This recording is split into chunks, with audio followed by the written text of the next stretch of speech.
peekaboo, I'm here-see. Oh, Mersey dotes and dosey dos and little here's it. Hey, it's coming through good here. La-da-da-da. That's all right. Keep on. Da-da-da-da-da-da-da. Oh, Mersey dotes and dosey dos and little is it divey. Hello, testing. Hello.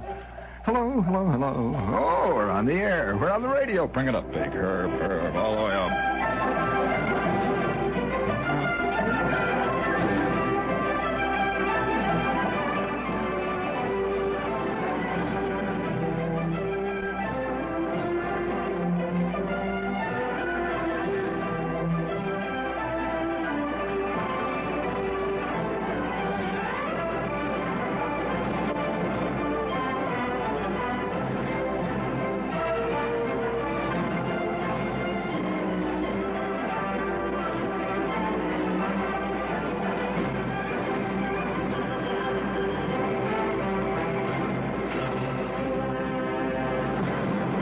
Your favorite guru is here tonight. And,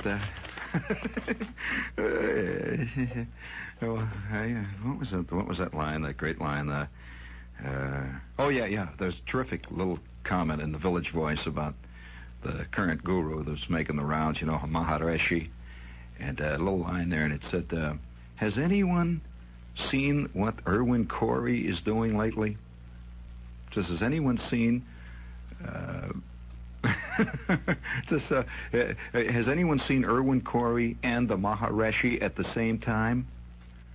Just thought you. Oh no, my feeling about the Maharishi is that it's warmed over Norman Vincent Peale slightly with a beard, which of course makes it a little more official. So would you please bring on the salute to the yogi wherever he might be tonight? That's right, of course. No. The number one. That's just the first one there. Just bring it on. That's it. Very good. Oh, very good. Oh, there we go. Oh, look at the gang now. It's just me and my shadow. Oh, no. Rose of Washington Square, a flower so rare. That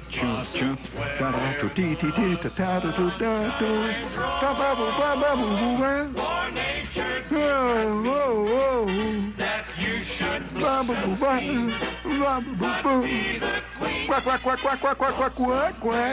quack, Rose of Washington Square. There you go. Yes, there is. Plenty of roses down there in Washington Square. Just gotta be awful careful, though. Speaking of, I'll tell you, I'm glad to note, though, once again, that man is moving forward, and part of our little shtick here every night, of course, is to keep us abreast, attempt to keep us abreast, of course, with the rapidly crumbling international relations, everything popping all over the place. Next thing you know, we'll have a big fireworks display. But, I'm not being funny about it. It's just, after all, there it is. And, keep you abreast with the way things are on the other front. The other front is always seeming to run parallel to, the bad stuff. Now, I'd like to salute tonight man's fantastic ingenuity. I have just received word from one of the major news services that a patent has been applied for, it's been gained, and already the first models are off the assembly line and they're being used. Do you know that you can now buy a motorized surfboard? And now that's a step forward. I mean, the next step, I think, is going to be motorized roller skates. You know that already you can buy an electronic fishing reel that has built-in thermostats, and it judges. Oh, yes, it does. It does everything except go out and club the fish to death. And, while you sleep. And the 7 decorator shades. So, ultimately, I suspect that man will be able to not do anything. Just sit around and let it all happen all around him. In fact, recently there was a thing, in the New York Times, where one of the great science fiction writers, also scientist, was projecting in the future. He says, it is true that at this point that the computer does not have sensitivity. So, but that does not say that the computer will not always not have sensitivity, that the day is coming when we're going to develop a very nervous, sensitive, and highly emotional, and that's the key word, a highly emotional computer. And, of course, the next thing you're going to have after that, you're going to have, you're going to have computers that are going to disagree with other computers. And since you're going to have emotional computers, you're going to have computer love affairs. And ultimately, there will be Who's Afraid of IBM 726G, a play. And there'll be two computers battling it out there on the stage. One will be drunk, and the other will be walking around hollering about he's being emasculated or detransistorized or something. Incidentally, there's been a lot of talk, about this whole the morality of the heart transplant thing. Well, the whole medical subject of transplantation is an interesting subject anyway. And I remember as a kid, now, a little kid seeing I had this old man, and he used to sit around, and he was a true radio DX nut. Now, he didn't listen to radio shows. That doesn't mean to say he sat down and listened to the A&P Gypsies. He did not listen to Bing Crosby or any of this stuff. He was a DX nut. Now, what is a DX nut? Do you know what the word DX means, any of you out there? Well, the word DX means distant reception. It's an international code sign like QST, QSL, QSO, QRS. QRS means you're talking too fast, Jack. All these various things are international phrases, and the word DX means to listen for a far distant signal. Well, now, there are certain people, the DX cuckoos are a world of their own, and the old man was a DX cuckoo. Now, one thing that all DX cuckoos have in common is they're fanatics for keeping records. They don't just sit and listen and say, oh, look, listen, it's Cincinnati, wow. The old man kept very detailed records, and he had these big charts. And he had little cross lines. He would say a frequency, 710. And then he would say station heard, WOR. And then it would say city, New York. And then he would say program heard, guy blabbering. And then he time, 6:42. Position on the dial, 28, or whatever it was he heard this thing on. And he got this radio. See, he used to get up on the roof. I'll never forget the time that he's up on the roof one night trying to fix his antenna. He had this antenna up there. It was a big flat-top antenna that had the lead-in down. And he was getting all this crackling on the radio. You hear this crackling all the time. And he says, it must be my antenna. He says, I'm having trouble with the lead-in. He was a true popular mechanics basement type expert on anything. And it never occurred to him that he didn't know anything about it. So he knew all about it. He says, it's the antenna. So he's up on the roof one night, and it was only after he was up on the roof for 15 minutes that he discovered why he was getting crackling. There was a major thunderstorm about to break in the neighborhood, and most of it was about to break in the form of 6 trillion volt lightning bolts into our antenna, which, the old man would have made a great lightning rod, standing up there, one hand with touching the clouds and the other hand touching the ground, and zap, KDKA. But nevertheless, he had this fantastic thing about DX. Well, I'm always watching him, see. Now, kids, have you seen these spots on the radio these days? They're on the radio and they're also on TV about how impressionable kids are. I think it's the American Cancer Society's got this thing. Well, they're very accurate because that's true. And it has nothing to do with Freudian problems. Kids just watch the old man. They just watch him constantly. And the old man, let's say every time he folds his paper to read the editorial page, he goes, brack, brack, brack, brack, brack. Well, the kid's watching that, see. Well, 40 years later, the same guy who was an ex-kid is folding his paper back, and he's going, brack, brack, brack, brack. And the people around us say, why do you always do that? It's, well, I got something on my throat, that's all. What it is, he's got this deep-seated thing way back that when you fold the paper back and look at the editorial page, a little thing goes off in his brain, and it says, hey, Fred, go brack, brump, bork, brack, brack, caraffle. That's what the old man did. When you do that, you're really reading the editorial page. Okay? Well, all right, so here, same scene. The old man sitting at the table. He's finishing supper. And he's been shoveling in the meatloaf and drinking the Blatz beer. And he's sitting there. He looks up from the table now. His BVDs are kind of hanging at half-mast. He looks around. He says, "That! Oh, what a meal. Oh, that really hit the spot." Do they use that expression here in the East, the effete East? That meal really hit the spot?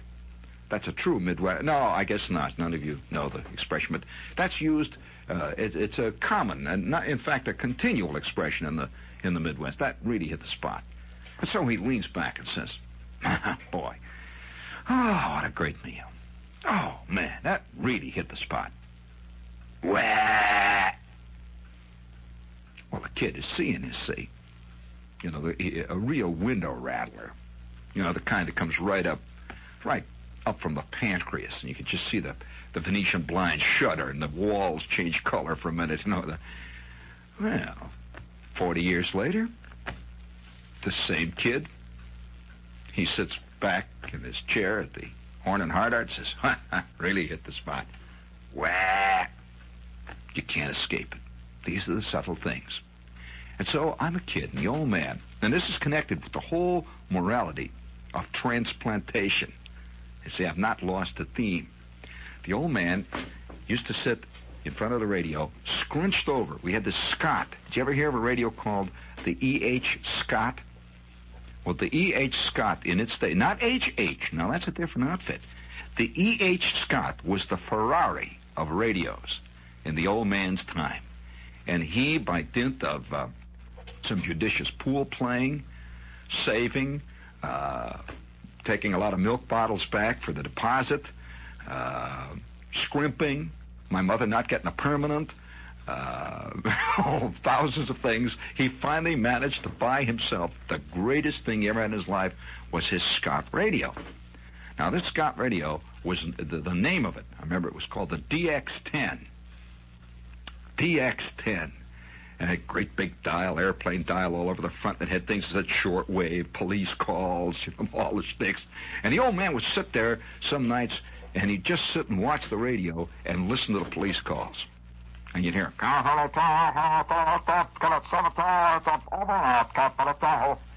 and the old man says, listen to that.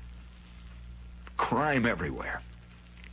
And he got to be a great police call fan. He'd listen to the police calls. And then he began to search out esoteric stations between the big stations. Now, most of you guys that listen to the radio, you listen to the big station. You know, you got your radio, you hear WCBS, WRCA, you hear WNBC, you hear WOR and WABC and all. These are the same. But if you were to tune in between, let's say, here, WR, we're at 710. If you were to tune between WOR, and let's see, NBC is on 660, right? Well, there's a lot of empty space there in between. What you do is tune right in the middle of all that and crank your gain up as high as it'll go. Now, your radio instantly will go, well, you'll hear thousands of voices. It's the Tower of Babel. You'll hear them beseeching. You'll hear them crying and weeping. You'll hear the voices of evangelistic preachers calling for the sinners to get down on their knees. You'll hear guys selling chickens in Tennessee. You'll hear guys plucking and singing guitars. You'll hear organs playing, accompanied by the Hart's Mountain Canaries. You'll hear it all, I'll tell you. Just turn up. That reminds me, speaking of the Canaries, this is WOR, the friendly voice of Broadway. Siri, radio, free bro. By the way, friends, a little note here. Thought you might like to know about this. A little note here. We have a commercial coming up, and I have a little note that relates completely to it. A British psychologist, now listen carefully, friends. A British psychologist has determined that beer is a sex substitute for the Englishman. Of course, that doesn't apply to you, Alfred, in Queens. As Freud said, you know, he says, let's, gentlemen, remember a cigar is also a good cigar. Right? Let's also remember a beer is a good snootful. Hit the button there. For a cold, cold one, get the cold, cold one. Miller High Life beer, now in Champagne Golden Can. Get the cold one, the bold one. Miller High Life beer, now in Champagne Golden Cans. For a cold, cold one, you get the golden one. Miller High Life beer, now in champagne golden cans. Now at your favorite beverage store, Miller High Life, in gleaming, glistening champagne golden cans. Have a golden time with man-sized, cold, bold flavor in Miller High Life beer. Miller High Life beer, now in champagne golden cans. Yeah. Miller Brewing Company, Milwaukee. I think that I shall never hear a poem lovelier than beer. The brew that Joe's Bar has on tap, with golden base and snowy cap. The foamy stuff I drink all day until my memory fades away. Poems are made by fools like me, but only Miller can make a beer. Oh, wow. It's insane. Do we have another one in there? All right, hit the little thingy there. Let's hear it. The motive which is money and the body which is dead. The Mirish Corporation presents the winner of 2 New York Film Critics Awards. Best Picture of the Year, In the Heat of the Night.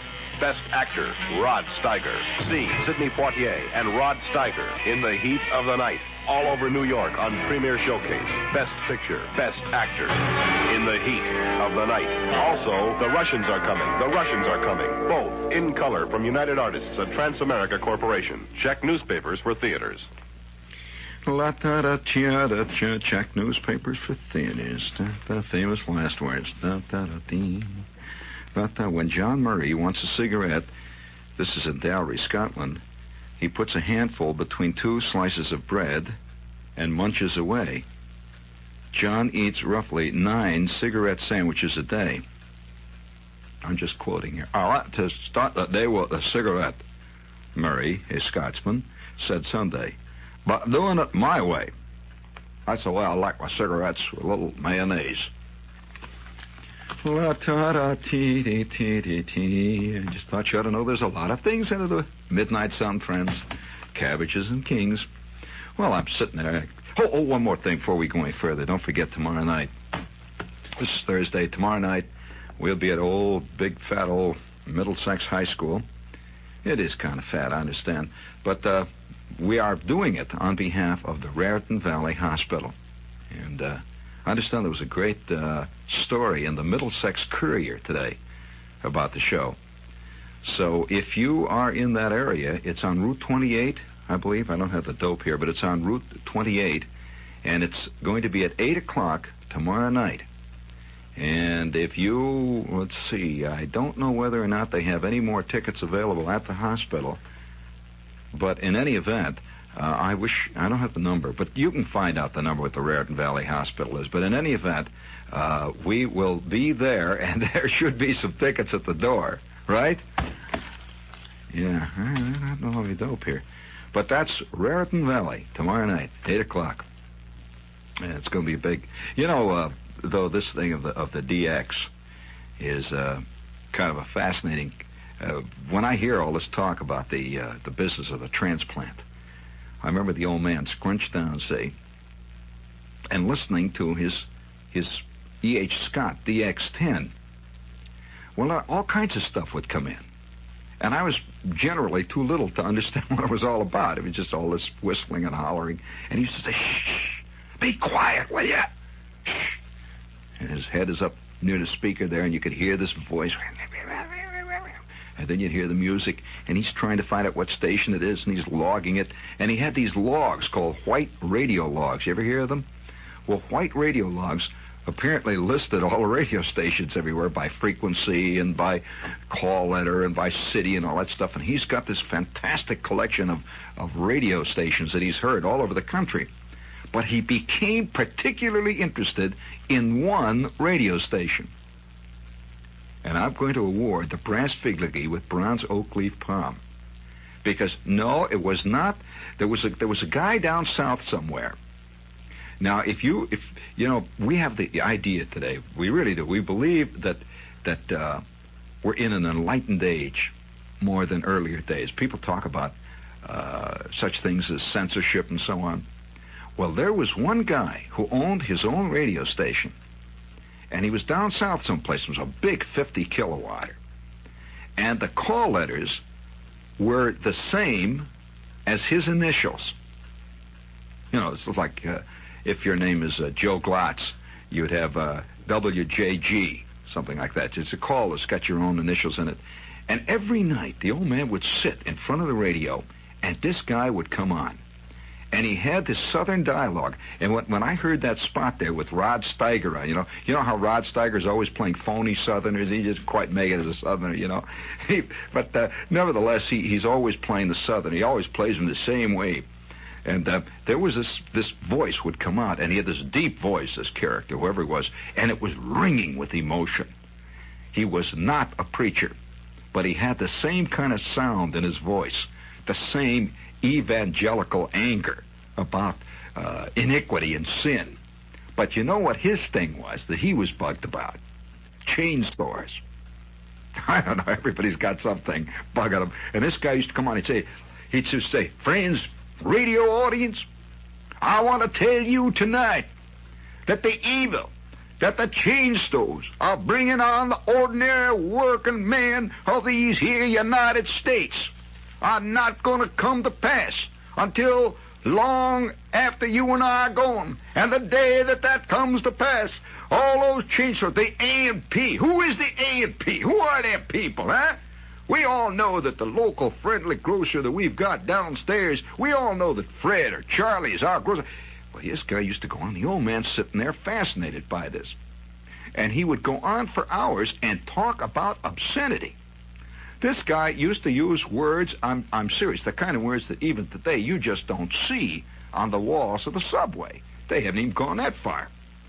And I remember one line, as kids, I'm in the living room, the old man's got the radio going. It's probably the only time in the history of radio listening that mothers would come into the room and say, turn that guy off, the kids are listening. He would say things like this: there ain't nobody up there in Washington with what do they call it, the Federal Communications Commission, going to tell me what I'm going to say on my radio. And if I want to say blankety blank blank about them blankety blank operators of them blankety blank chain stores, I'll say blankety blank. Now, if you want to come down here tonight, you Federal Communications Commission, I'll Indian wrestle you anytime, you blankety blank. The old man is fascinated. Now, I'm not inventing this. This guy became world famous. As a matter of fact, whenever you read trivia questions, all people are always talking about network shows. But this guy had a bigger radio audience than Fred Allen ever had. And his radio station covered the nation like a blanket. I'm telling you, it was like the bubonic plague. He put out a signal. Now, I will award the brass figurine with bronze oak leaf palm if any of you know the name of this. He has to be in any history of communications. And Marshall McLuhan might not know about him, but man, this guy was a true pop art character. Well, the old man every night would come home, and he got to be a fan of this guy, see. He loved this guy. This guy would come in, he had this deep southern voice. He'd say, and I want all you listeners. He sounded a little bit like a hyperthyroid Barry Farber. If you can imagine. He'd say, now I want all you listeners out there, now all my friends, all my fellow listeners, I want all of you out there to sit down, and I want you to write a letter. Now, I know a lot of you folks can't write good. Now, I know a lot of you folks just can't write as good as you should, but I want all of you to write down, I want you to write a letter to your congressman, and I want you to, even if you can't write your name, I want you to put your X. You put it down on a postcard, and you get your friend, some friend of yours who can write, you get him to write a card saying, I don't want none of them blankety blank. I want none of them blankety blank chain stores in my neighborhood, and you'll never get elected again if you allow that A&P company to come here and you sign it with your X. And now, folks, it's hymn time. Well, well, this guy was fantastic. He really laid it out, and he had somebody in his studio there who would play the organ. It wasn't a religious show at all, anything but. It was talk about a blasphemous show. He used to carry on a running battle with the clergy. And I remember one day, the old man loved this. And he would come on and say, and I got a letter here. Now, I want all you folks to listen to this letter. I got a letter here from a reverend. A reverend. He calls himself a reverend. And that reverend says, anybody that talks like you do on the radio must have a soul that is going to burn in hell. Now, folks, I want you... He used to carry on a running battle. And the old man sitting there digging this whole scene. Well, right next to him. Now, I'll award you a brass figure, friends, if any of you out there know the name of this great, unsung, unheralded American today. You know, he's got to be in every radio history. But right next to him was another guy. And I'm just a kid. See, I'm digging all this. I'm listening to the old man, watching him. And he'd tune in very carefully. He had this Scott DX10, had a very touchy dial, because if you jumped up and down on the floor, he would move 42 kc, lose his whole signal. And so we had to tiptoe around on eggs when the old man is DXing. And right next to him on the dial was this other guy, who was another maverick in the world of radio. And he had this radio station. This was further south. It was actually in the south, but more west. A great big radio station. I mean, this thing must have had 600 trillion watts. And not only that, they overmodulated the whole bit. You know, this signal came splattering through. And I'll tell you what this guy did. He'd come on, and he also had a kind of a southern accent. He said, folks, I know that a lot of you folks out there have been suffering from aging process. I know that many of you have been going through a change of life. I know that lots of you out there have been wondering just where all the pleasures of life have flown. Well, our new operation, which we are now performing at our hospital here, brings back all kinds of life and vitality to people everywhere. And now I'm going to bring to you, to this microphone, ladies and gentlemen, I'm going to bring a patient who has just concluded his operation here. And would you please bring him to the microphone, Sister Kent? There, here, he's coming up the microphone now. And here is Mr. J.G. of Dismal Seepage, Mississippi, who is here to give his own personal testimony on how our wonderful work here at the hospital and at the clinic has helped him to renew his interest in all the life around him. And now, would you please step to the microphone, J.G.? Well, folks, I just want to say that here, God bless the clinic. I want to say that my life has changed 1,000% since I heard about the wonderful work that's being done here at the clinic. And I just want to say, all you folks, please send in that postcard, because it could change your life. I thank you very kindly. Thank you, J.G., and that was J.G. And now, just a moment, folks, our famous warbling birds are going to sing a song for you here, and we got a request. And this guy was on the air across the border, largely. And he was in the transplant business long before the transplant business became popular. And the old man would sit there and listen to this. He's really fascinated by all this stuff. And he would tune back and forth between these two stations. And the two of them would be vying it out, battling it out for the attention of thousands, millions, trillions of listeners. All of them sitting there digging. Well, I'm a kid. Did anybody get the name of the guy? Not one guy? You mean to tell me not one person knows the name of that famous man out there? I can't believe it. Well, how come you know, Herb? Well, of course, you're in radio. You know about this. But he is one of the great unsung heroes. And then there was another one. Of course, these things go on and on. There was another one that broadcast from down below the border somewhere, 500,000 watts, and they're just splattering. And this outfit was like a general store on wheels. Did somebody get it? Oh, yeah? No. Come on, it was not Harold Ickes. Oh, man, it's a great wide world, you know. But there was another guy, and I guess the reason I'm doing this tonight, I suppose, because I was reminded of this when all this talk, when I heard of, the talk of the yogi. There were millions of yogis, by the way, out of the air in those days. And it was one show which I to this day, I can't believe was actually on. You know, this business of the interest in the deep, mystic contemplation of the navel today is a thing most people read about. But there was a show that was broadcast, and it was broadcast pretty much around the country. Now, I don't know whether it was ever broadcast here in New York City, but radio used to have a fantastic variety. Long before they discovered the whole idea of radio is to play records and read the news. But there was a fantastic variety that had nothing to do with Jack Benny and nothing to do with guys like Fred Allen. There was a show called The All-Seeing Swami. Now, I'm not kidding you. And he had an all-seeing Swami church. And it was all, I'm serious, it was a radio Swami all across the country. And this was another one that the old man listened to, and it would come on with an Oriental gong. And you'd hear dead silence, and the announcer would say, "Stay tuned for the mystic Swami, who follows in just a moment." And then you'd hear the sound of a gigantic temple gong.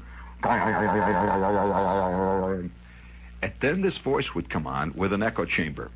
And he would go, "Ala salabakala wala kabala wa nyala wa ala pa ala wa ya wala." Gong. Another gong. And then there would be a pregnant pause, and the announcer would once again come in. "Welcome to the Mystic Swami Hour. And tonight, the Mystic Swami, who has been contemplating the great rose-petaled complexities of the eternal universe since our last broadcast, brings you the result of his countless years of meditation. The Mystic Swami, who has transmigrated through hundreds of worlds and lives in the past centuries, now arrives in the 20th century with his meditations in the Mystic Swami Meditational Church. And now, the Mystic Swami." And off in the distance you would hear the sound of temple flutes. And then the Mystic Swami would come on. He would say, "Oh, friends, those are the simple mystic words of the meditations as we sit upon the limpid pool of life's lotus lake, contemplating the endless, ever-changing, always enfolding seasons, summer, fall, winter, spring. And so I call upon all of you out there in the great mystic distance of the far-seeing radio church. I call upon you to bow your head in meditation and sit in yoga position number 4, which you will find in our booklet we have sent to you, and we wish to thank you for all your wonderful, kind, beneficent offerings, which has enabled us to carry on our mystic meditation everywhere on the radio. And now assume position number 4, and I will read to you from the works of my great contemporary, Masnalasnirika Hotasninjana Laja, who spent an entire lifetime contemplating the infinite in the great mountains outside of Afghanistan. And now we meditate. O lotus, O bird, O sky, O wind, O sand, O soul, O human, O man clothing ever upward, man always suchang han kalabata moten yinapat nanamonye. I call upon all beseech all, and all humanity think beautiful thoughts and wish upon the bird and the beast, and I wish to bless all of you out there in Radio Land. Thank you. Thank you. I meditate now upon all of your soul. You have just been listening to the Mystic Swami. If you wish to see these wonderful broadcasts bringing meditation and peace of soul to all the radio listeners everywhere, please send a small offering to Mystic Swami in care of this radio station, and to all who send a beneficent offering, the Mystic Swami's own book with his 8 yogi positions, which are often used during his periods of meditation, will be mailed to you free of charge. Stay tuned for the news, which follows in just a moment. Stay tuned for the news.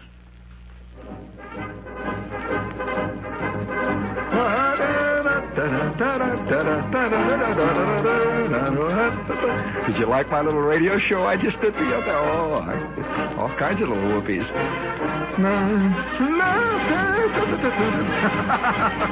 And there they go, charging onward, the charge of the Light Brigade. Ours, not the question, ours but the do and die.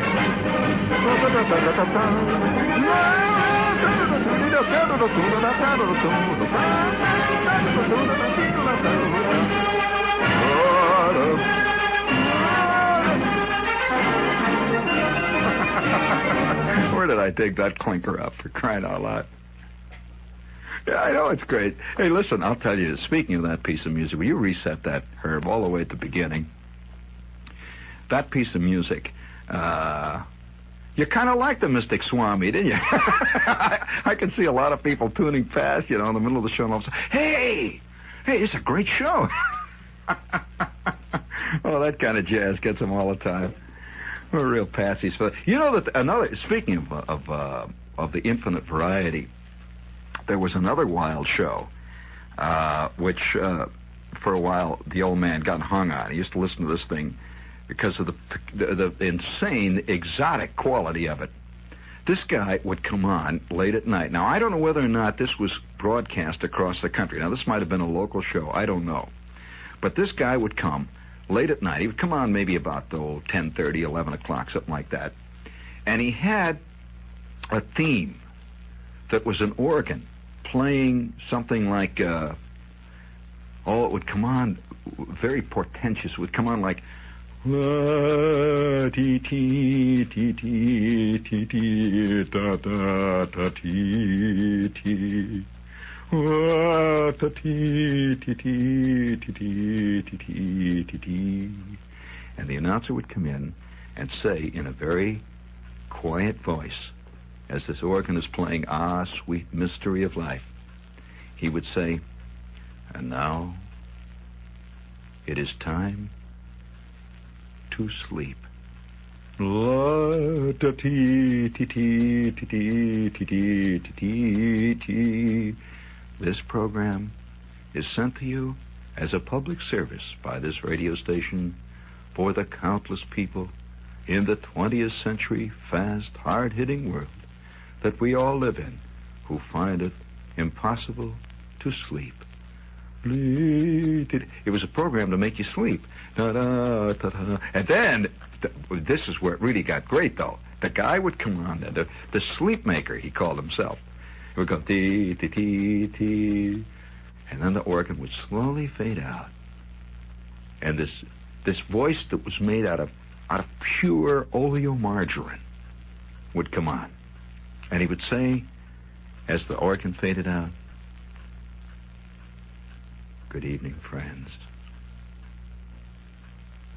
It's time to sleep. Just relax. I want you to turn out the lights now, friends. and a violin would start to play quietly in the background, playing something like the gypsy love song, quietly, sinuously. And then he would begin his subtle hypnotic work, the sleep maker.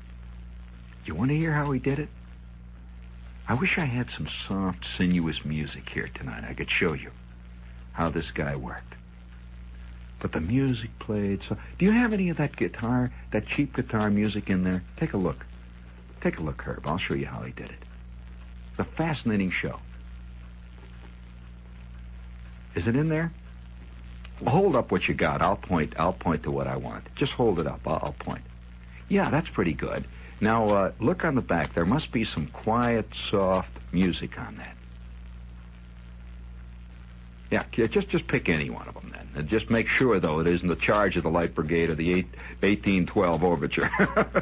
Get something awful quiet. You know, some nice soft ballet. Because he used to use string music, and he used this very sappy, soft, syrupy type of orchestral music. And the show was... it was a very early form of LSD, actually. You don't have to cue it up, Herb. Just set it down the middle as long as it's soft music. And here's the way he would work, like this. He would come on. Oh, that's perfect. It's a little fast, but it's pretty good. Now I want all of you to lie quietly. Just relax. There, pull the covers up. Isn't that warm? Isn't that comforting? Don't you feel safe and away from it all?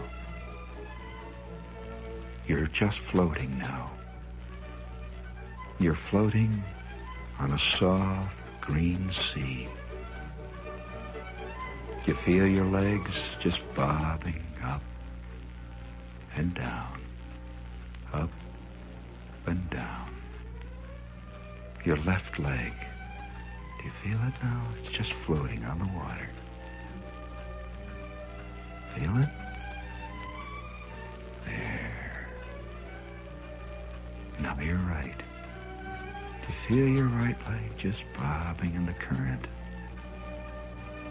Oh, it's so warm, so soft. And your arms now are beginning to drift. Drift up and down. Now you're asleep. This is the sleep maker. Drop in tomorrow night. Just easy. And we'll sleep our lives away.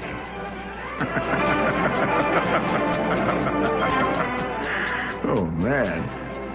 I mean, that's the kind of stuff. I mean, that's the answer to Cousin Brucey, I'll tell you. And this stuff used to go on. The old man sitting there. One guy's selling a monkey glance. The other guy's lashing out at the chain stores. We'll see you tomorrow night in Middlesex High.